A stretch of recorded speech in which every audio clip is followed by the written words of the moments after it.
Aqui na 21ª hora estão Garcia Pereira, advogado especialista em Direito do Trabalho, e também Luís Gonçalves da Silva, especialista em Direito Laboral. Boa noite a ambos. Doutor Garcia Pereira, pergunto-lhe antes de mais, é legal esta detenção de 12 tripulantes alemães da Ryanair no aeroporto do Porto? Bom, boa noite, antes de mais. Bom, eu só me admiro é como é que uma entidade como a Autoridade para as Condições de Trabalho andou pelos vistos a dormir durante estes dias e só despertou hoje, quando o que se passou hoje foi exatamente a mesma violação da lei que a Ryanair está a fazer desde o primeiro dia, que é uma proibidíssima substituição de trabalhadores grevistas, frontalmente e formalmente proibida pelo Código de Trabalho. E, de facto, os inspectores de trabalho, em vez de terem ficado à porta, ou nem sequer se terem deslocado aos locais, não obstante as denúncias feitas, por um lado as denúncias feitas sucessivamente pelas associações sindicais, por outro, pela própria afirmação, pelas próprias e repetidas afirmações expressas por parte da companhia, e designadamente os seus responsáveis, de que era isso que estavam a fazer, e assumiram expressamente que estavam a ir buscar tripulantes de outras bases, e, portanto, que não trabalham na mesma área, no mesmo departamento que os trabalhadores grevistas, para os substituir, e que entendiam que podiam fazer. E, portanto, o que há aqui de realçar, em primeiro lugar, é que, tendo a Autoridade para as Condições de Trabalho e os seus inspectores competência para levantar os autos de contraordenação e exigir das entidades fiscalizadas toda a colaboração para o fornecimento de informações, e designadamente, não apenas documentação, como a inquirição das pessoas envolvidas.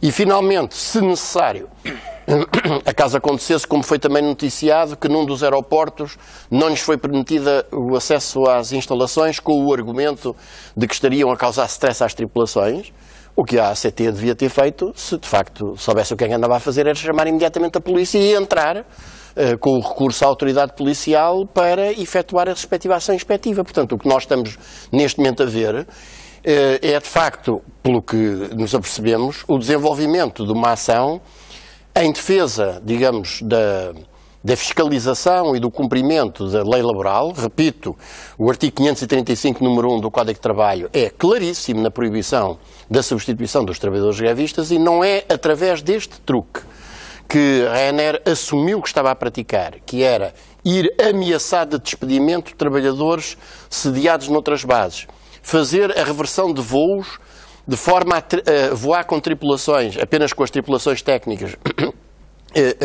a caminho de outros destinos europeus, para depois trazer tripulantes que tinham sido ameaçados, inclusive com o despedimento, como também ouvimos em algumas chamadas telefónicas, para virem furar a greve. Deixe-me ouvir se a opinião do Dr. Luís Gonçalves é coincidente.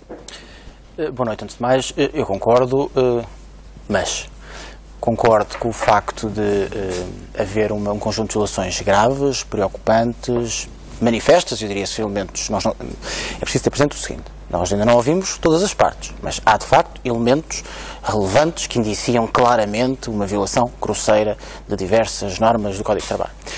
A parte do mas é que julgo que temos que perceber uma coisa. A Autoridade das Condições de Trabalho tem um tempo de análise diferente daquilo que é o tempo da comunicação social. A aplicação e a análise jurídica, a recolha de factos, elementos probatórios, não é compatível com a imediaticidade e com, enfim, permita-me, a pressão mediática. Mas não devia ser? Não, não é possível. Não é possível aplicar, recolher prova, analisar e depois aplicar o direito com a mesma pressão com que diariamente se pode fazer notícias. Eu não estou a criticar a comunicação social, estou apenas a reconhecer que são separações de planos diferentes. Concorda, doutor Garcia Pereira? A velocidade, obviamente, que é diferente, não é? A velocidade da comunicação social é praticamente instantânea. Agora, o problema é que esta greve vai no terceiro dia e dias desfasados, e, portanto, ela já começou há uma série de dias atrás. Acha que já houve tempo para ponderar tudo? É que o meu colega Luís Gonçalves da Silva diz que nós não ouvimos todas as partes. Uma delas, que é a Ryanair, encarregou-se de dizer expressamente, por declarações inclusivamente do responsável dos recursos humanos, um senhor chamado Andy Wilson, que estava a fazer a substituição, primeiro por recurso a voluntários e depois dizendo por tripulações estrangeiras, operando essa substituição a partir de bases situadas noutros países. Certo, os problemas são mais amplos do que esses. E, portanto, a confissão da substituição dos trabalhadores grevistas está aqui. Os problemas estão mais complexos. Atenção. Vejamos lá que há outras violações. Vamos ver se as coisas ficam claras e, portanto, se eu não saio com a imagem que estou a defender a Ryanair ou atacar a ACT. Não se trata nem de defender a Ryanair nem de atacar a ACT. Trata-se de não tentar, e aí separamos claramente, de recolher recorrer a um manicaísmo e uma generalização de factos que são graves. Os factos são graves, mas carecem de análise. Por exemplo, há, na minha opinião, questões jurídicas, nomeadamente sobre a aplicação do direito português. Não me parece que seja uma daquelas coisas imediatamente indiscutíveis, instantâneas. A ACT tem, na minha opinião, que recolher elementos, analisá-los, concluir, aliás, o Garcia Pereira acabou de dizer, é preciso recolher prova, é preciso isto, quer dizer, isto não se faz em 2 ou 3 dias, portanto, eu não faria a crítica feroz que fez à ACT, não. Em muitos casos será justa, a ACT com certeza, como todos nós, erra, não me parece que neste caso esteja a errar, até por uma razão muito simples, nós ainda não sabemos apenas que está a realizar diligências que são necessárias para depois poder concluir, pela aplicação ou não, de contornações, que poderão ser muito mais do que a mera aplicação. Era exatamente isso que eu ia perguntar. Qual pode ser o desfecho deste caso? O desfecho pode ter de relevância contornacional ou até relevância criminal. Mas, repito, não podemos dizer de ânimo leve que estão aqui um conjunto de factos, que há um conjunto de criminosos e que devem ser todos presos. O que nós temos de dizer há elementos relevantes. Eu não disse isso. Não, eu sei. Não disse isso. Também não lhe imputei isso. O que eu disse é que é um escândalo que uma companhia, quanto à aplicação do direito português, vamos lá ver uma coisa. Quer os contratos tenham sido celebrados em Portugal, quer se tenha usado do truque que também conhecemos, de os celebrar formalmente noutros países, designadamente a possibilidade de Romão. E até pôr lá uma cláusula a dizer que as partes escolhem como aplicado o direito laboral português. O professor Gonçalves da Silva sabe tão bem como eu que essa cláusula, como aliás resulta do Tratado de Roma e tem sido interpretação absolutamente uniforme e tranquila do Tribunal de Justiça da União Europeia, uma cláusula dessas não pode servir para afastar as chamadas normas de direito imperativo e ordem pública. O Tratado de Roma prevê isso. Designadamente aquelas que consagram o direito, um direito fundamental. O direito à greve é um direito fundamental. De natureza similar a um direito de liberdade e garantia, com eficácia direta e imediata, vincula todas as entidades públicas e privadas. Portanto, o que eu mantenho é que isso carece de análise. Não, mas esta análise faz-se em 15 segundos. A questão é essa. Vossa Excelência fará. Não faz-se em 15 segundos. Eu vou dizer uma coisa. Nós tivemos uma empresa estrangeira. Os dois a falar ao mesmo tempo não conseguimos. Não, mas com certeza, é só para dizer. Tivemos uma empresa estrangeira a gabar-se, a arrogar-se, a violar impunemente a lei, a ameaçar, porque nós ouvimos nos telefonemas os responsáveis dos recursos humanos a dizerem claramente que se as pessoas não aceitassem vir substituir os grevistas, é cometer uma ilegalidade. Mas estamos de acordo. É uma vergonha. Era uma quebra. Tem relevância criminal. Estamos de acordo. Então qual é a principal divergência? A principal divergência tem a ver com os timings, tem a ver com a reação imediata, quase, eu diria, pela pressão comunicacional, ou, como eu prefiro, uma análise mais ponderada, e quero acreditar que é aquela que a ACT está a fazer, recolhendo elementos probatórios relevantes, nomeadamente percebendo se há ou não motivos para, além da relevância contornacional, relevância criminal, para depois atuar. Portanto, o que nos separa é só isto. Eu, como português, obviamente que acho que aquilo que se está a passar, até do ponto de vista comunicacional, para a Ryanair, é uma vergonha. Aliás, a sermos reais, e eu espero que isso aconteça, o dano reputacional desta companhia deverá ser brutal, porque não é admissível. Eles dizem que só foram cancelados 8 voos. Não, mas o reputacional não é imediato, mais uma vez. É a médio e a longo prazo. Porque não é possível. Não é só um problema de direito laboral. Os problemas de direito laboral são os mais graves e são aqueles que têm sido mais focados. Mas são também problemas de concorrência. Uma empresa que não cumpre a lei e que ainda por cima se gaba de não a cumprir, não é uma empresa que realize ou que esteja numa prática concorrencial clara, real e transparente. Porque, como deve imaginar, a empresa que está ao lado e que cumpre normas legais não consegue concorrer com, permita-me, alguém que gera uma empresa tipo faroeste. Repito, a confirmar-se tudo o que tem sido dito publicamente. Mas deixe-me só ainda chamar outro ponto.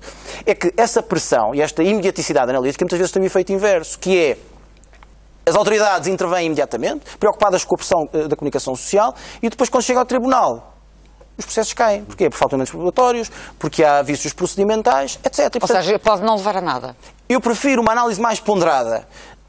Reconheço que a ACT poderia já ter comunicado um pouco mais, esclarecido um pouco mais. Sim, mas isto tem a ver com métodos de comunicação. Agora, prefiro uma análise mais ponderada, mais recatada em alguns momentos, para depois ter alguma substância, do que entrar nesta reação quase, permita-me, cotidiana ou tipo online, que é notícia 1 nós reagimos 2, notícia 3 nós reagimos 4, e depois, quando chegarmos a tribunal, esquecemos, cometeram erros. Portanto, é preciso perceber, eu acho que as pessoas têm que perceber isso, acho que é importante, o que se passa é grave, a análise comunicacional ou da comunicação social não é a análise de uma autoridade. O que é grave é que a Inspeção de Trabalho precise de pressão da comunicação social para se mexer. Porque, atenção, que a Ryanair ia fazer isto, já se sabia porque ela anunciou isso. E, designadamente, as associações sindicais chamaram a atenção para que era isso fazer. A ACT está distraída, não repara nas coisas, está desatenta nesta como muitas outras coisas. Quando se chega ao primeiro dia de greve e se verifica estas violações, em vez de nós vermos o Ministro do Trabalho a gaguejar e a dizer, bom, vamos ver se há indícios ou não, o Ministro dos Transportes confrontado. Houve ameaças antes do início da greve. É preciso dizer isto. A Ryanair, os responsáveis da Ryanair ameaçaram os trabalhadores da Ryanair, dizendo designadamente coisas como, se estas greves desnecessárias avançarem, os trabalhadores irão perder salário e prejudicar o bom nome dos tripulantes de cabine da Ryanair junto dos seus clientes. E depois terminou a dizer isto. A companhia terá que rever o número de aeronaves atualmente baseadas em Portugal e essas deslocalizações poderão acontecer quando os aviões puderem ser desviados para bases fora de Portugal e continuar a operar nessas rotas. Ou seja, antes do primeiro dia de greve, a Ryanair já está a dizer, nós vamos violar a lei. E os senhores não protestem, porque se protestam, a gente vai usar o truque de deslocalizar as bases e continuando a operar as mesmas rotas. E, portanto, vejam lá o que é que fazem. A ACT dorme. O Ministro do Trabalho dorme. Verifica-se o primeiro dia de greve.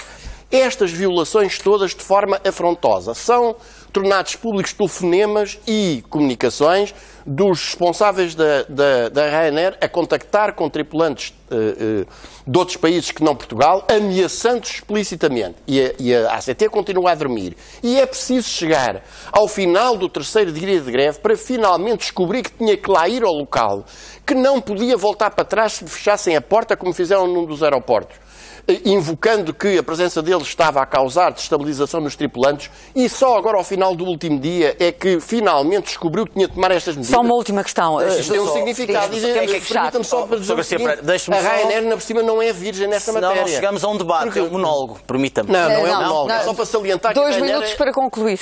Não é virgem nisto. Tem uma condenação em França, 200 mil euros de multa e 8,1 milhões de euros de indemnizações por utilização de trabalhadores de forma ilegal e por impedimento do trabalho sindical em Marselha. Quanto às infrações estamos de acordo, quanto ao facto de ser uma vergonha estamos de acordo. Há um ponto que nos separa, e esse seguramente nos separará sempre, é que o professor Garcia Pereira acredita num Estado socialista, ou num regime socialista. Deixe-me explicar-lhe porquê. Porque acha que o governo... Deixe-me explicar-lhe porque o governo deveria ele resolver todos e mais assuntos. Não. Eu quero o governo, este ou outro de qualquer cor, longe destas matérias. Porquê? Porque eu acredito nas entidades reguladoras. As entidades independentes, quando elas não regularem, ou noutras mais, quando elas não tiverem capacidade de intervir do ponto de vista do quadro legal, então discute-se as suas competências e as suas atribuições. Agora, essa lógica do governo omnipresente, que intervém nas empresas... Está a falar ao lado. Não é ao lado, que ordena entradas nas empresas, desculpe, não. Não concordo. Acho que a ACT pode ter cometido erros, não deve ser crucificada. Aliás, este discurso um pouco, permita-me, maniqueísta, que a ACT, que há sempre os bons e os maus. Os maus são a Ryanair. São. Estamos de acordo. Aprovar-se... Não é preciso um terço, é 1/5 daquilo que lhe é imputado. É gravíssimo. É uma vergonha. Não é digno de um Estado de Direito democrático. Não acha que é uma vergonha temos que fechar. Os tripulantes terem que fazer greve por direitos fundamentais como respeito da parentalidade? Discutir o que estamos de acordo não vale a pena. O que eu não quero é um governo omnipresente a dar ordens concretas para fiscalizar. Muito bem, Luís Gonçalves da Silva, Garcia Pereira, obrigada por terem vindo. Obrigada por terem vindo à TV 24. Muito obrigada.